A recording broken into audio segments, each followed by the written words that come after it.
অনেকদিন পর আমি আমাদের গ্রামের সরকারি হর্টিকালচারে ঢুকলাম। আসলে এখানে আর ঢোকাই হয় না।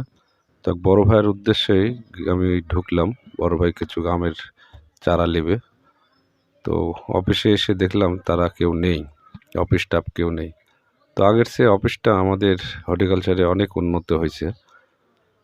তো এখান থেকে আমরা একটু সাইডে যেতেই দেখলাম যে তারা লিচু গাছে জাল টাঙাচ্ছে।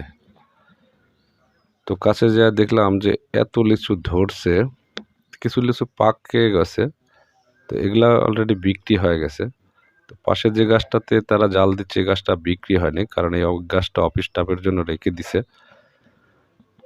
তো যা দেখলাম যে সবাই জাল টাঙানোর জন্য খুবই ব্যস্ত।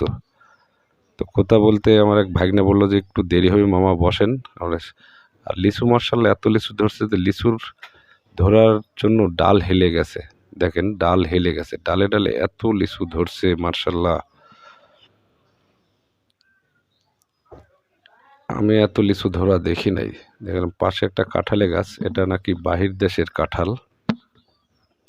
তো ভাগ্নে বললাম যে ভাগ্নে আমরা গাছ দেখবো। তো বললো যে মামা আপনারা দেখেন, আমি একটু জাল টাঙ্গাই নি।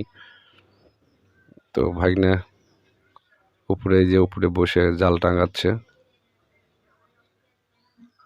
লিচুর গাছে। তো আমি আর আমার বড় ভাই মিলে একটু ঘুরে দেখতেছি। তো দুই অফিসার ওখানে দাঁড়ায় আছে, ওদের সাথে কথা বলতেছে। দেখেন মালটা গাছ, মার্শাল্লাহ এত মালটা ধরছে। গাছের চেহারার তুলনায় কিন্তু মালটা অনেক মালটা ধরছে। এই ছোট ছোট আমের চারা, এই চারাতে কিন্তু অনেক আম আছে। আমি দূর থেকে ভিডিও করছি তাই দেখা যাচ্ছে না, আমি আপনাদের পরে দেখাচ্ছি। আর গাছে গাছে এত আম ধরছে এবার যে বলা যায় না। ছোট ছোট গাছে আম ধরছে, আমের ভরে ডাল সব হেলে গেছে।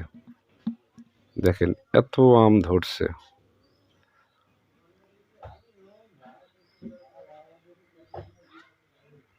এই যে সব দেখেন আমের ভরে গাছ হেলে গেছে, মাটিতে ঠেকে গেছে সব আম।